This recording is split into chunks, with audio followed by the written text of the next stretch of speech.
de faire des économies et d'investir. Donc là-dedans, il y a des injonctions complètement contradictoires qui sont difficiles à respecter, bien évidemment. La réalité, c'est que quand les finances publiques toussent, les collectivités locales s'enrhument.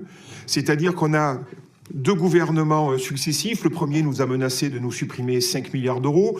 Le deuxième voudrait se faire passer pour un gentil parce qu'il n'en supprime que la moitié, 2,2 milliards d'euros. Mais ça a des conséquences évidentes, surtout après une très longue période, depuis presque 20 ans maintenant, où les dotations d'État à la ville ont diminué de quasiment 25% par habitant. C'est un chiffre qui est absolument énorme et c'est donc une double peine dans le temps. Ces dotations qui diminuent et puis là, un gros coup de massue avec 2,2 milliards d'euros en moins. Et je suis étonné que tous ceux qui soutiennent ce gouvernement nous demandent de faire des économies pour permettre à l'État de faire les économies que lui n'a pas fait alors que nous sommes tenus à des comptes équilibrés.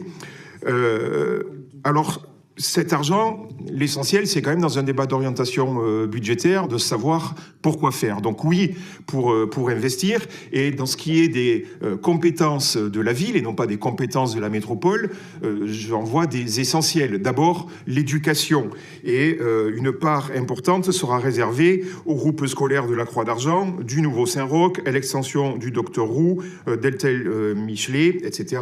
Donc un pas de plus supplémentaire pour nos écoles sur l'ensemble de la ville. C'est aussi la question qui pèse lourd dans le budget des ménages, du logement et des politiques foncières.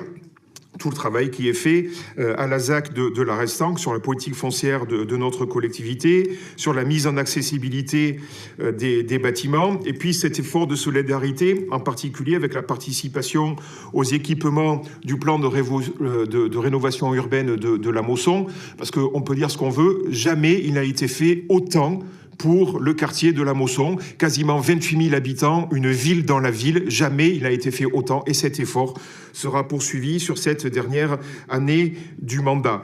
Alors, on parle souvent aussi maîtrise du budget de fonctionnement. Alors, bien sûr, il faut maîtriser le budget de fonctionnement. Je connais la rengaine, le taux de marge brute, donc la capacité à pouvoir continuer d'emprunter pour pouvoir faire.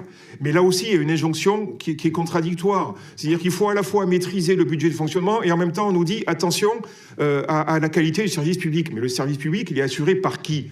Par les agents de la collectivité. Et le budget de fonctionnement, c'est quoi essentiellement ? Ce sont les salaires de ces agents de la fonction publique. Donc moi, je suis pour un budget de fonctionnement important pour que les gens qui travaillent à mettre en œuvre ces services publics soient rémunérés à la hauteur de leurs fonctions, de leurs compétences et de la maîtrise de leur travail qu'ils fournissent tous les jours.